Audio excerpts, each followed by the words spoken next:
Flagrant 3 podcast. It's your boy Snazz back at it again. And across the way, as always, Mr. Feeling Too Good. What's good, brother? What it do, man? What it do? Glad to be back. Yes, sir. Thanks for the shout-outs last week. We have a packed episode for you this week. We're going to have a little dunked or denied. We're going to touch on the Cavs. Oh, yeah. We have a new GOAT as well. And, of course, we've got Snazzy Or Trashy. But let's first talk about the poster boys. The Phoenix Suns. Phoenix Suns. Lay some knowledge down for the listeners, bruv. What you got?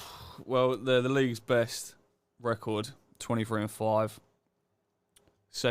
First place in front of Golden State, who have played 2 more games than them, 1 more dub, 1 more L. They're just rolling, man. I mean, they're on just, an 8-2 at the moment. What, in their last 10? Yeah, last 10, 8-2, man.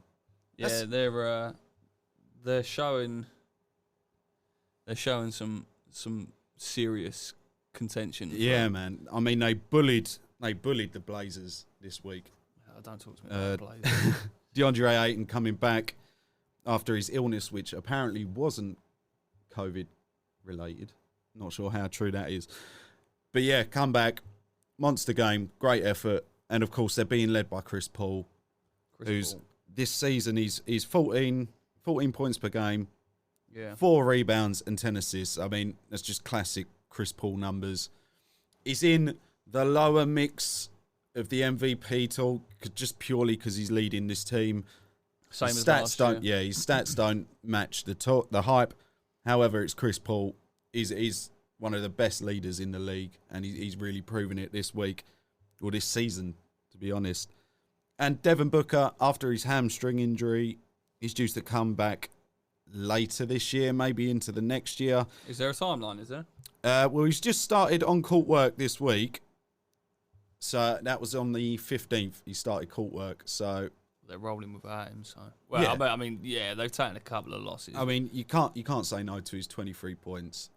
That he's going to drop you 23, 25, 30, and you've always got the chance that he's going to go off. Yeah. As well But I mean, they're a dangerous team this year. They really are. Yeah, even without Devin Booker, I mean, they're getting it done, aren't they? So it's like a foggy start to the season. Well, that's the thing. They really grabbed it by the horns, and then they sort of started the season the way they finished last season, just taking L's. I mean, there was 3-1 to start the season, but obviously they signed JaVale McGee, who's big off the bench, in place of Ayton. I mean, he's a hell of a lot of size that they didn't really have past. They have Saric last year, didn't they? Yeah. After DeAndre Ayton. So, mate, yeah. I mean, these 3 guys get it rolling. Mikal Bridges is in the talks for Defensive Player of the Year. Yeah. But these guys, these 3 main guys, when they're healthy and when they're going at it, they are a force that you shit yourself when you play against. Yeah. You know, Devin Booker could go off at any point. Chris Paul can go off at any point. And you've also got to deal with a young, athletic, big man in Ayton as well. Yeah. He was playing a lot. I mean, he started the season off a bit. I actually cut him from my fantasy team. He started off a bit hit and miss, but he's playing well. Man, I nearly cut Devin Booker just purely because how long he's been out. I was like, oh, mate, I can't believe I'm going to do this. Mate. But he's still there. He's still in the Told You taxis. Told you taxis. Yeah, they're a sick team. Like, all their role players, they come up when they need to. Yeah. Jay Crowder, Cameron Payne. It's just Alfred Payton's even putting in minutes. He is. He's doing all right. Big shock. Yeah. Right. Go on. Should we move on to Snazzy or Trashy? Let's get it. Yes. Trying to get some points. Right, man. You're currently sitting on 4 points. And I got to hit 50 by the end of the season. You got to hit 50. Come on, man. Still easy. Confident? Shit's easy, bro. Okay. No help from Mystic Mike either this season. I'm not allowing it. If he jumps in, he gets his own tally. Oh, is that he's got to put in work. Yeah. All right, fair dues. First one I got for you this week is D'Angelo Russell. Mm-hmm. Now, this man is known for his style. This dude has style. Yeah. He dresses snazzy. Yeah. Rocking the black suit with the white tee. with the white, was that roll neck? That's Does it a look like polo. a roll neck? That Oh, it's a looks like polo? polo, yeah. Tight. With the boat shoes, with the thing? Yeah, man. The briefcase as well. That's Briefcase. trash, bruh. That's trash, bruh. Wrong! Oh, man, off you it, know man. me. I can't say no to a I know good you, suit. bruv. You ain't never worn a suit in your damn life, man. Calm the fuck down. I have a photo of us two when I'm in a suit. Actually, that's Facts facts. dropping. That's facts. Next up, I reckon he's going to be a common guy on the Snazzy Or Trashy segment. Yeah.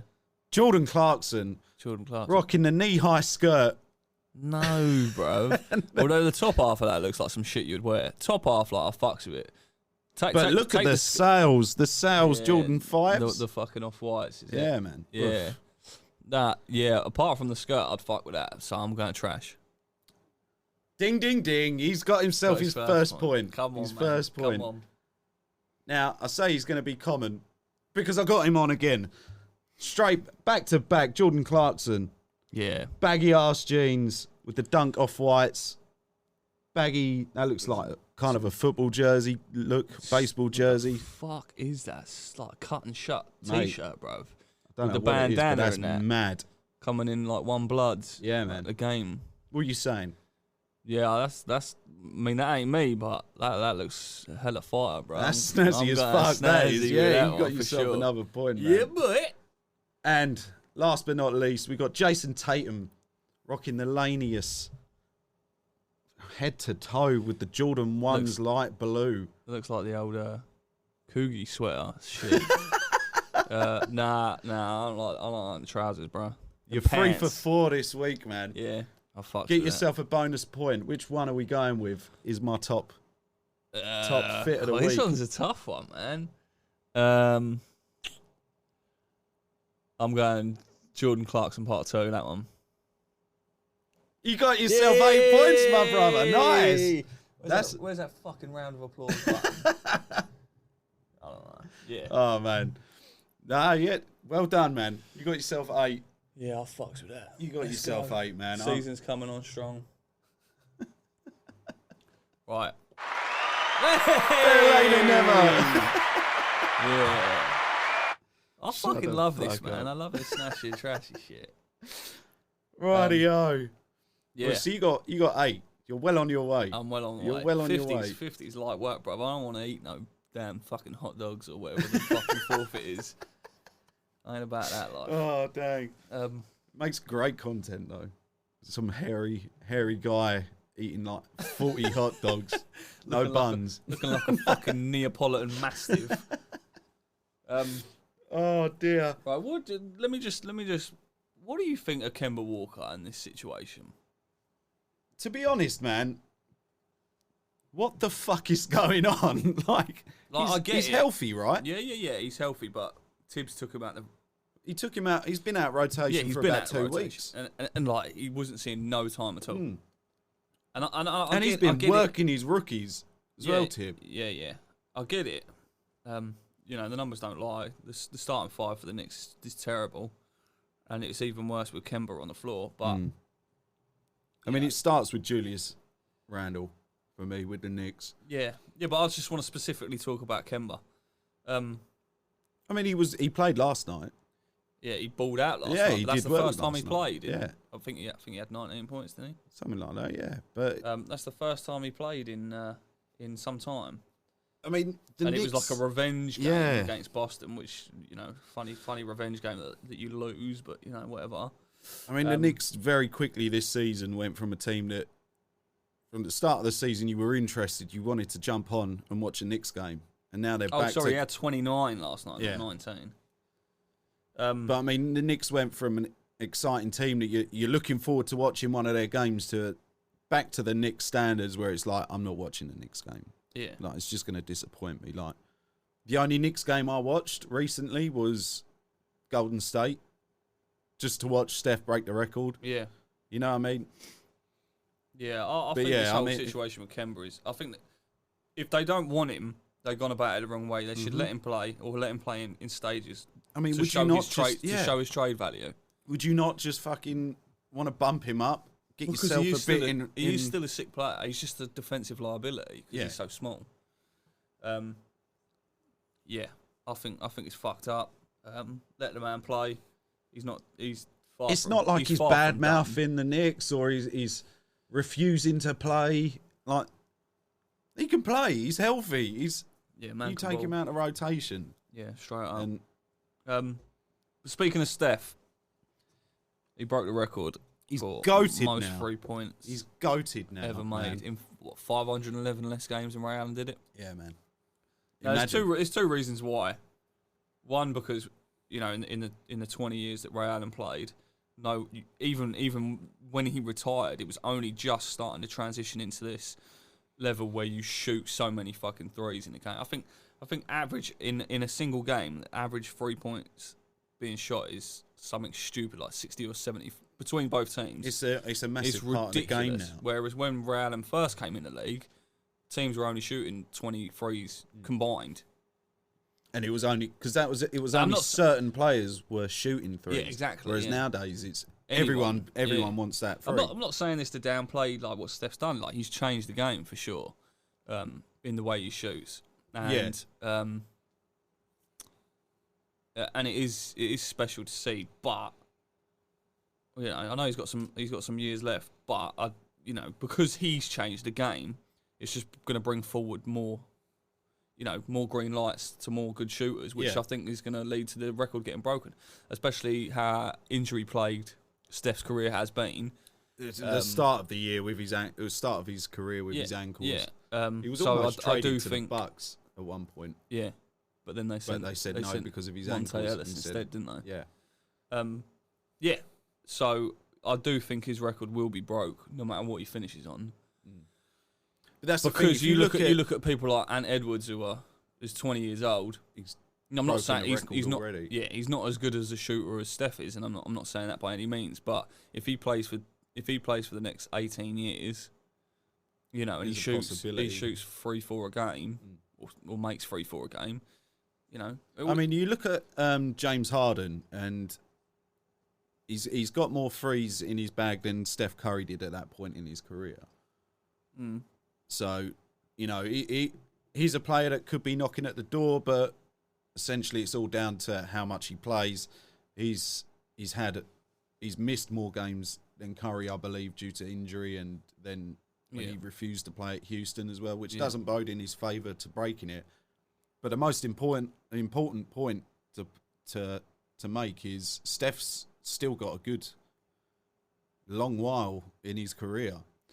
Well, yeah, he's just signed a 4 year. I think it was 4 year with the option. Yeah. Max contract, so he's at least got 4 years. But at this level, because he works hard for his shots. Yeah. He's got to come off 3 or 4 screens because obviously people are guarding him like flies to shit. And I mean, later on in his career, he's gonna have to at some point settle into a bench role if he wants to have a long-term career. Yeah. Obviously, and withstand injuries, etc. But that means more plays for him off the bench, where it's easier, where he's going around the screens as a play, catching the ball, shoot, or he's just going to be that open man. The first sign of decline from Steph's shooting abilities will be his shot off the dribble. Yeah, because no one can shoot off the dribble like him, especially from he's made it look normal. It's a normal thing to do. This is what I'm saying. So that'll be the first thing to go, which then make him a spot-up shooter, which then makes him so much easier to guard, especially at his height. But then again, would you say Klay Thompson is easier to defend than Steph Curry? Because if he wasn't on the Golden State Warriors, he'd be a piece of piss to defend, wouldn't he? But because the Warriors have got so many, constant threat with the Warriors. And he's as good as Ray Allen, as Steph Curry off moving without the ball. Yeah, and that's key to their offense. Anyways, moving on. Just quickly, Jokic, your guy Jokic, he's balling out, man. Yeah. So why is no one talking about him? This is the thing. It's all KD Curry. Curry. Now KD is balling out. Well, he's not now. He's sat at home doing fuck all. But eating Doritos. Eating Doritos. Actually, I think it come up on my phone that even the Warriors have sent a bunch of players home. I don't know if it's COVID protocols or just a rest, but I know Steph will be resting. KD over his last 3 games, 39.7 points per game, 48.8 field goal percentage, 9.3 assists and 10.3 rebounds. I mean, he's on a mission. Did you see old Zach Lowe? What's that? Kicking off about it to Richard Jefferson and is it Kendrick Perkins, maybe? Nah, what's he saying? Basically, Jokic leads every advanced stat in the NBA. Yeah. You know, and he's right there with Steph and KD in scoring. He is the top 4 player in the league, in my opinion. Oh, and sure. that is in... all 4 of those guys are in the MVP race together. You got Giannis, Jokic, KD, and Curry. So why is Giannis gets the hype? KD gets the hype.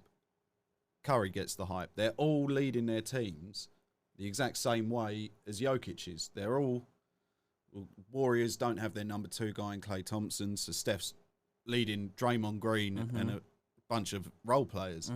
Same with KD. They don't have Kyrie or James Harden, so it's a bunch of role players and Patty Mills. And then you got Giannis, Chris Middleton's still out, and I think Giannis is now out as well. Giannis is out on protocols, yeah. Yeah.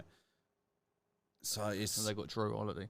Jokic gets the least amount of hype out of all of them when he does the exact same on the exact same level. I would say because he's a European player, but obviously it's Giannis more is Denver, as well. I believe, because Denver's not I think one of these prestigious teams. Out of the 4 of them, KD and Steph get the most, and then Giannis and then Jokic. Yeah. And I do think it's it's a media politics thing. Yeah. Because I mean, they're European players. I mean, if Giannis was American, fucking, there'd probably be statues built of him already.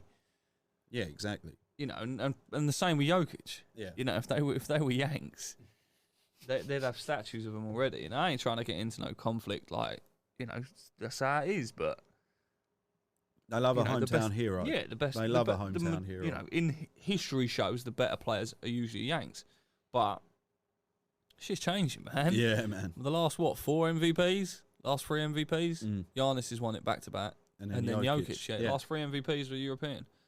I mean, it all depends on if Jokic can keep this up. He did it all season last season, which is why he won MVP. But yeah, at least last season he had a little bit more help than what he has. Yeah, he's got nothing now, isn't he? When Monte Morris is your second best player, you have a problem. Bowl. You have a big problem. And they're currently sitting in the play-in tournament at 7th. Yeah, which is, you know, I mean, that's not good for Denver. They don't have a great playoff runs either. Like, they're not a great playoff team. They're never going to be considered, you know, a threat. Especially the fall off in the West is insane. Yeah, you know, from the top 2 or 3 teams to everyone else. But yeah, that's if you ask me, other than Steph, it would be KD then Jokic at the minute, because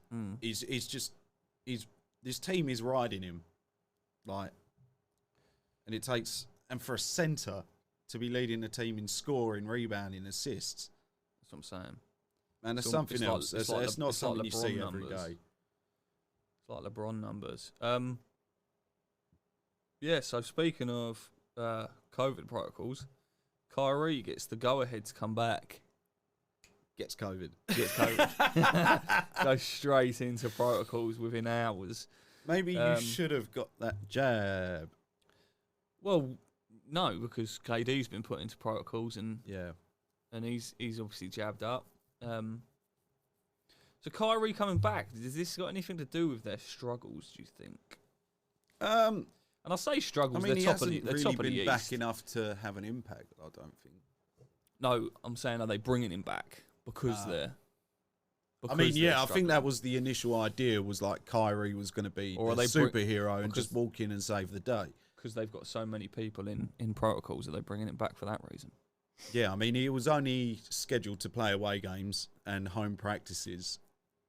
That's what he's what they released was going to be happening. But I mean, for Kyrie, I think it was like he was waiting for this. You know, he was waiting to have to be the guy to come in and save the day. Yeah.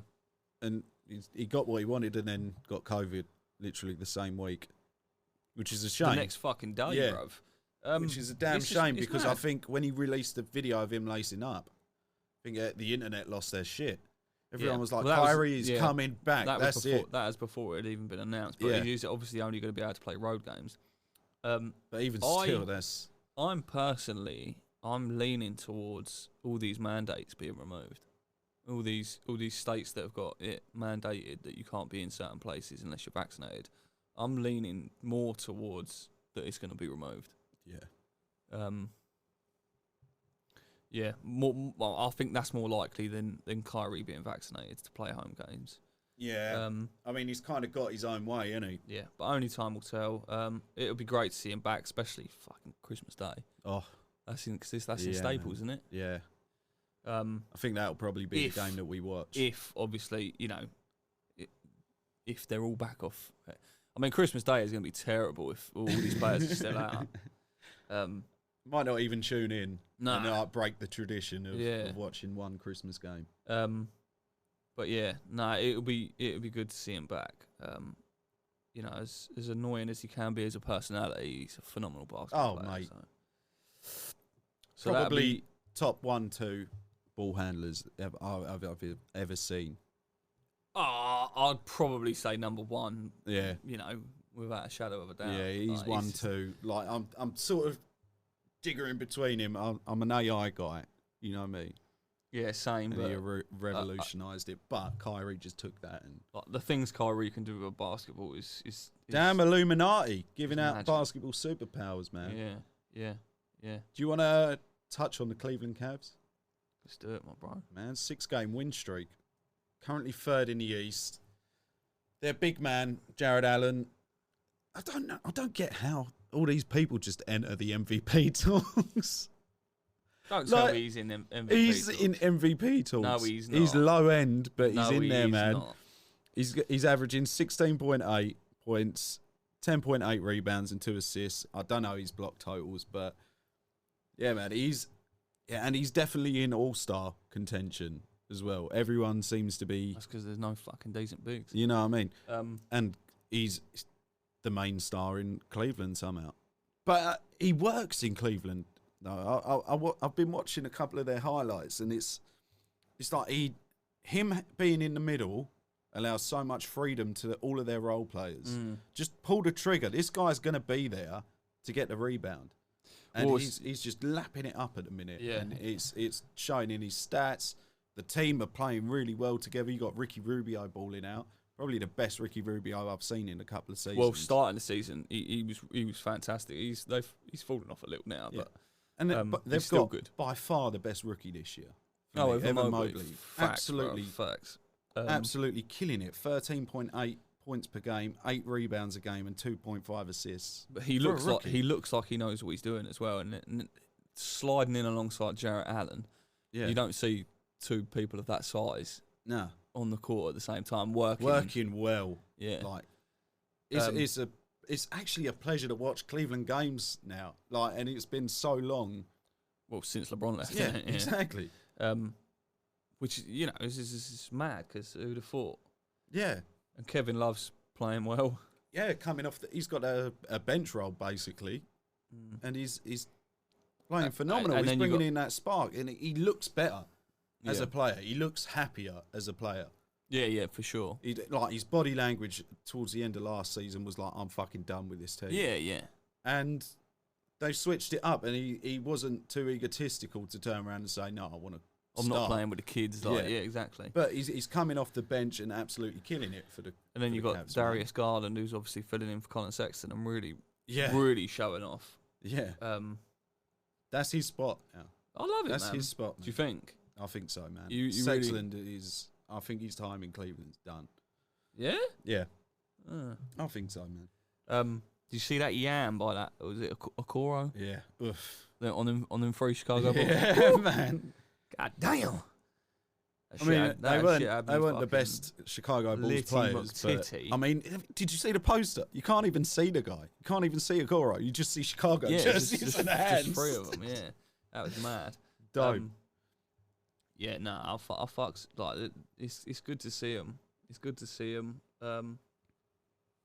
You know, you always love an underdog, didn't you? Yeah, man. And that's what they are. They were so quiet coming into the start of the season. This is like the way Atlanta pulled off the end of last season, but they're doing it to start. And if they carry it on, I mean, with all the protocols at the minute, they could sneak it. They could sneak. I know winter's coming, and obviously, or winter's here, and obviously, Game of Thrones, flu and stuff's going about. But imagine if the playoffs are this stricken with people being out. Man, anyone could win. Anyone's game. Yeah. You just got to go out there and compete now. But Cleveland. Yeah. Big surprise. Do you know who else is a big surprise? Memphis without Ja Morant. Were they like second in the league for defense or something now? They are. I don't know. Basketball reference. Yeah, but without Ja Morant, they're killing the game, bro. Yeah, man. It's just their defense has just been insane. So, how does this make you feel? I mean, what does it say for Ja Morant? He's got to come back and he's got to hit the ground running, man. Because they're 9-1 in their last 10. Yeah, I mean, this just goes to show that the give it to Ja Morant and go game isn't as effective as the let's play defense and go back to Memphis. That's what I'm saying. Like, they're not. It's gritty basketball again. They're not. You know, they ain't. You know, they've played a few scrub teams. Oklahoma City, obviously, they had that fucking ridiculous win, didn't they? Yeah. You know, and they've played Houston in that stretch.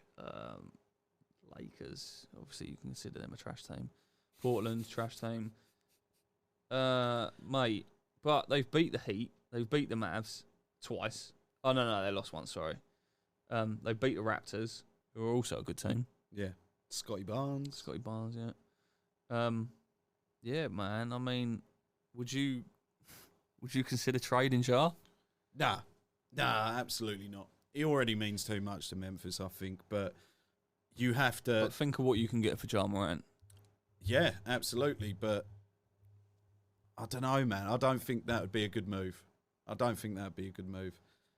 think they're playing hard. Bro. I think they're playing hard for Ja Morant. So if they turn around and trade him, all right then. So let's just hypothetically speaking, let's just say Ja Morant five games over the next 5 games. 1, 2, 3, 4, 5. That takes us just after Christmas, the 27th of December, against the Phoenix Suns. Yeah. Just say in that 5-game span, they've won 1 and lost 4. Still, I don't trade him, man. No. I at least see it out to the end of the season, I believe, because we've seen streaky teams in the past. We've seen streaky players like Isaiah Thomas has an MVP caliber season and then he bounces about the league. It could be the same for the Memphis Grizzlies. They're just pulling it together somehow against a weakened Western Conference as well. You got to remember the West isn't what it used to be, and it isn't what it should be with all the talent that is in the West. So what you're saying is the West are very like a lot of teams in the West, apart from like Golden State, Utah, Phoenix. They're underperforming. Yeah, of course. Apart from Memphis, which are overperforming. So I think when the teams start balancing out towards the end of the season, we could see a drop without Ja Morant there, which is when you would need Ja Morant. Yeah.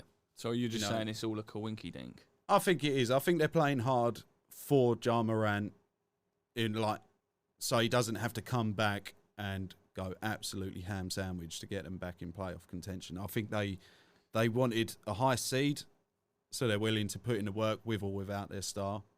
Yeah. And just in let's just say for reference purposes, in the next 5 games, so Monday the 27th of December, they should be 3-2 because they got Portland, Oklahoma, it should be 2 easy dubs, and they got Golden State, which you'd assume they'd lose, Sacramento, easy dub, and then Phoenix, which you'd assume they'd lose. So keep that on tabs. Make a note of that, and we'll see. Because I do believe Jar's back, isn't he? Is he back? Is he back against Portland? I couldn't tell you, man. I'll have a look. We'll have a look. But yeah, keep that noted. Or from whenever he's back, we'll monitor the next 5 games. I mean, I'm not saying I think it would be done for Memphis to trade him because he is such a staple to Memphis. But I mean, winning's winning. It is. And basketball's a business. Who would man. you even want in return for Ja Morant? If you're Memphis, someone that's going to help you win, someone that's going to fit into this team, like help you continue winning. You can't think of anyone off the top of your head. Nah, because you just go player for player, don't you? So Ja Morant, I don't know, Dame. Do you want to trade a youngster who's on the up for Dame who's on a decline? Well, look at what Toronto did, man. True. I'm not Kawhi wasn't on the decline, but I'm saying like that's what that risk it all trade can give you, even if it's just an that all or 1 nothing year. trade. If you do go for that kind of thing, it is just all or nothing. Yeah. Anyways, back to the schedule, bro. What you got? It's time to Denied. Oh shit! Oh yeah, it's back. It's back. I can't fucking wait, bro. So, first up on Dunked or Denied this week, after 10 players heading into health and safety protocol, KD and Kyrie Irving included, the Nets are in big, big trouble this week. Right. I see a headline come up the other day about the NBA and the Players Association or the Owners Association or whatever it is. They need to start signing players for this situation. Yeah. Now, obviously, they are going to be scrubs. I think minimum 8 players. The league don't want to keep rescheduling games, which obviously the Bulls have had 2 games rescheduled, didn't they? Yes. Yes. I don't know the basis. Of the health and safety protocols. A lot of people are assuming that you failed a COVID test or what for you to be placed into protocols, but I don't know if it's as simple as that. I don't know if it's. I mean, let's look at their schedule for this week. So they've got Denver at the Barclays Center on tomorrow. Wednesday they've got Washington Wizards. Got Portland on Christmas Eve, and then the Lakers on Boxing Day. I mean, Christmas Day. That's Christmas Day. It's showing me Boxing Day because it's late. Dumbass American time. Yeah. But yeah, what are you feeling? So I mean, yeah, they're in trouble. To me, if these players, that's a 1 and 3. Yeah, they're in trouble if these players are out. But that's what I'm saying. They may have failed a test, but it's either a bullshit test or, like last year, if you was at somewhere you shouldn't have been, they'll put you in health and safety protocols so they don't risk anybody else, and then you got to pass so many tests or whatever. But when LeBron was out, I think he ended up taking like 12 tests or some shit. Yeah. And only 2 of them were negative. He was scheduled to be out 10 days. Yeah, but he come back. He come back. I think. Yeah. But this is what I'm saying. So it's a hard one to I know it's going to be a shit Christmas Day game if these guys are out. But yeah. I mean, especially with AD out. Yeah. Well, how can you announce? Fuck AD, man. How can you announce? How can you announce Kyrie back without testing him, and then 6 hours later put him on health and safety protocols? I don't know. It's something funny. There's something funny about it. Right, so I'm going dunked with that. They're in big trouble, man. Yeah, I'm going dunked with that. Anytime you got a call up from the G League or free agent pool mid-season, that's a dangerous. I think everybody's sheer be doing volume that they have to pick up, they're going to have no chemistry together either. It's going to be a messy week. I've got them going like 1 and 3. Yeah. If they're lucky to get that one dub. Well, they just lost to the Magic, didn't they? Yeah. So what are you saying? You going dunked? Yeah, I'm going dunked. All right, sweet. Number 2, AD going down with a MCL knee sprain, out for 4 weeks. The Lakers will fall into the play-in tournament and stay there. No. Denied. They do better without him. AD's soft. AD disgusts the league. The fact that they've put him on a top 75 and he's such a bitch. Honestly, I don't even want to talk about him. This guy should be dominating the league. He should be. He should be fucking dominating the league, and it pisses me off watching him like a bitch. And then, oh, bruv. I mean, looking ahead, they could go 2-2 this week. They've got Chicago, then Phoenix. Yeah, but a bum Chicago team. Yeah, a bum Chicago team. Then they got Phoenix. Oh, I think DeRozan's back. Is he back? Yeah, I think I read earlier, either yesterday or earlier today, that DeRozan's taken off of protocols. Yeah. And then they play San Antonio, which are balling at the moment. Yeah, doing well. Pop's going to break that record this year. They fucked up Utah, didn't they? Yeah. And then, obviously, Brooklyn on Christmas Day, which could end up being a dub for them if they can avoid protocols as well. But LeBron's been balling out since he's been back. He has played well. This was statistics up until... Did you see that Reeves? Until they lost to... Yeah, that's what I'm saying. Until they lost to... Who did they fucking lose to? Timberwolves. Come back. Yeah, Timberwolves. 28.3 points per game, 8 assists, 7.5 rebounds, and 60% from the field. I mean, looking at the stands at the minute, years old. Lakers are 6th with 16-14 record. Yeah. Denver are 15-14 at the 7th spot. Then you got Dallas and Minnesota 14 for 14 and 14 for 15. Yeah, they're not going to fall. I reckon they will. Nah, I reckon they not will, going to man. fall. It seems that whenever the Lakers start getting something going, something goes wrong. Without AD, I think they'll be fine. Without LeBron, I'd say yeah. Yeah. Without AD or if Westbrook was to fall, and it was AD and LeBron. Who do you fill that 5 spot with? Dwight Howard, man. Yeah. Straight up. Put him straight in the start. Either that or put LeBron there. I was going to say, would you not want to go small ball, have Melo at the power forward, LeBron at the 5? I mean, maybe, but you couldn't run the majority of the game that way. I don't feel like you could, anyways. But yeah, AD winds me up. Made a paper, that guy. Made a paper. Yeah. It's not even that. It's like this is what really irritates me about AD. He's a big tough guy when they're getting dubs, and then he loses a cup. He's losing badly, and then he's injured. Mate, honestly, he pisses me off. Like people were saying that he's untouchable on the Lakers. Like if I was part of that bus family, I'd be like, I want AD gone. Yeah, you know what I'm saying. I'd be like, he's not the future of our team. Fuck this guy. He is soft. He's very soft. For how highly he's considered in the league. That's what I'm saying. Like, fancy putting him on a top 75 team of all time. Of all time. Bruv, honestly, I'm going to fucking... Over Dwight Howard. Man, that's just insulting. Who currently, offensively, no, but he could currently be doing better on that team. Yeah. He would make the better centre, I think. Oh, bruv, it just pissed me off talking about it. But, all right, well... You're denied. I'm going Dunks because the Lakers suck this season. With big wins against Denver, Portland, and a blowout victory against LA, the Timberwolves are the team of the week. They are the team of the week for sure. Exciting to watch. And Edwards is banned. I love that dude. Honestly. Yeah, honestly. Didn't he do a press conference with no trousers on? I don't know. Did he? I think Cat had no t-shirt on and he had no pants on. But even Cat's playing really well. Yeah, Cat's balling out. It's nice to see because he drops in and out of the best big talks all the time. Yeah, for sure. And it's always been Jokic, Embiid, Cat sprinkled in somewhere along the way. It's nice to see him ball out. You got D'Angelo Russell balling out as well. I just hate Pat Bev so much.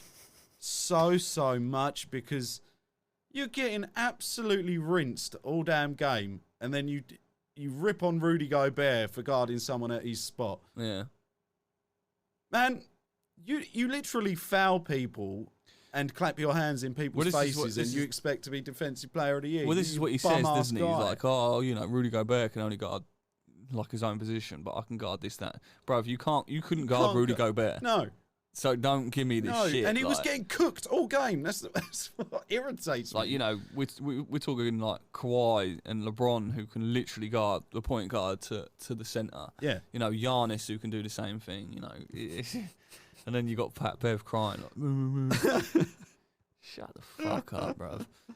But yeah, they are. I'm loving what I'm seeing. Minnesota, definitely team of the week. And Edwards with the he's the youngest player to ever score 10 3-pointers 10 threes in a game. Yeah. I mean, that's not really his game, but Well, nice he's now. to see. Yeah, it's nice to see he's developing, man. Well, that's what you want to see, especially from your young guys. Cat's still young. I mean, they've got a good future together, but they just need to put a decent sporting cast around. I don't think D'Angelo Russell and the Pat Bevs and they ain't gonna get it done for you. No. But yeah, they're doing well, man. They're doing not as well as what I'd like, because I am deep down. I am a little bit of a Wolves fan. I do like the Timberwolves. Yeah, yeah. Again, I've never been a fan of Cat since the whole Jimmy Butler thing. I've never. Yeah, I mean, it was when Jimmy Butler joined. That's when I started paying more attention to the Timberwolves. It's a much different squad now. Yeah, and they've matured a little bit. I mean, you can tell Cat has matured his game. Yeah. Somewhat, and they've got a guy who's ahead of his years in Ant Edwards.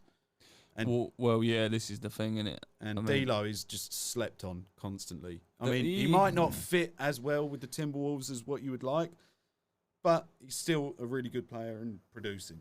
Yeah, I mean, and that's what you need. And they like each other, man. You can tell the team likes each other. Yeah. Well, which is great. This is it, innit? And then you whack in Beasley as well. Great defensive player. Yeah. Great role player. He had a great time with the Nuggets and moved on to the Timberwolves, and he's doing well. Apart from that little hiccup with the 5-0, he's for having a gun. The fuck? Did you not know? Nah. He was arrested, brother. Oh, Michael Beasley was in the man. pen, like recently as well, man. Shut up, guys. Google it, my friend. Google it, my friend. No cap. Google. So we're going both dunked on that, yeah?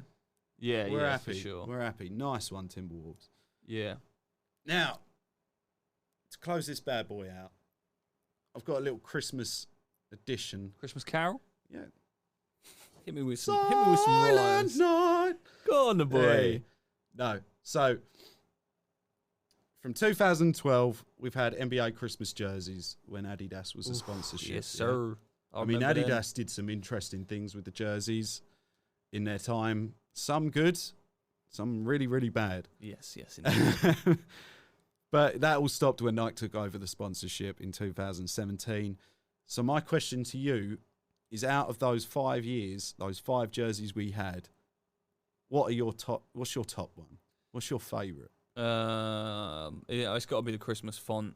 Yeah, because they did that back to back. They did that 2015 and 16. Yeah, and so I mean, these are some bad boy jerseys. Yeah, they're top tier. Yeah, I mean the Cleveland Cavs one is. I think they're the ones. They're the ones that they got the wax melt on the back as well with the NBA logo stamping it. That shit's fire. Yeah, I think I've got a couple, but the other ones they've done, like the was it the ones with the first names on them? Yeah, they weren't. Nah, they weren't all that. Like the block colour ones were nice. You know where it was just pure. Yeah, they were nice, but that And then I think one of the most bum ones sleeve jerseys. Jerseys, man. No, I don't sleeve jerseys. I mean, the New York Knicks one is pretty hard as a tee. Like you would wear that as a t-shirt because that's pretty hard. But I mean, it's bad. Wrong sport. Yeah, exactly. Yeah. But yeah, I back you. I'll go with the 2015-16 font. Yeah, like the festive. Yeah, that was the first one I looked at, and I was like, "That's motherfucking Christmas jersey." Yeah, that's it. Isn't I think that's the fucking season. Did that go along with the advert? Where they done the jingle bells, they were shooting the ball with different hoops. No, that was a long sleeved. That was long sleeves. Yeah, that was a bum ass one. But that was a dope advert. That was sick. Yeah, it was a dope. That was sick. That's the shit we miss being over here. But yeah, we are. I think that's us. That's us for this year. Dunzo, yeah. We're gonna try and get little highlight Zoom call. Yeah, in the middle of Christmas Day games. Yeah, man. Try and get that out for the people. That'd be good. For the people. I'm gonna be swollen fat from my turkey. And, bro, I'm gonna be half asleep, dribbling That's down my the beard only and shit. thing I'm looking forward to this year is like giving Erin presents and then chowing down from like 11 o'clock in the morning until like 7 o'clock at night. I'm going full fat boy. I'm having it up this year. Yeah, bro. Yeah. But yeah, thank you all for your support this year. It's been amazing. Yes. Before New Year, we are still trying to make that push to 600 followers on the Instagram. It's doable. It's doable. So like, subscribe, follow, share our reels, whatever you want to do. It helps out massively. And we hope to have your support in 2022 because this has been a wild year. Yeah. It's been better than what I could have pictured at this point. Yeah, for sure. Only on the up. We've got so many ideas coming at you. And, of course, Mystic Mike will be back at some point. We'll have to point out, his prediction of the Chicago Bulls being number 1 in the East is void. Not so mystical. Yeah, we'll void He's it. more though. merry than void mystical at the minute. Tis the season. No one could foresee a whole fucking team going down with COVID. So no, exactly. Unfortunately, even the Mystics are wrong these days. But yeah, that's going to do it from us at the Flagrant Free podcast. Yeah, big ups to everyone. From Snazz, Have feeling too a merry little Christmas. That's it. Peace out. Peace out.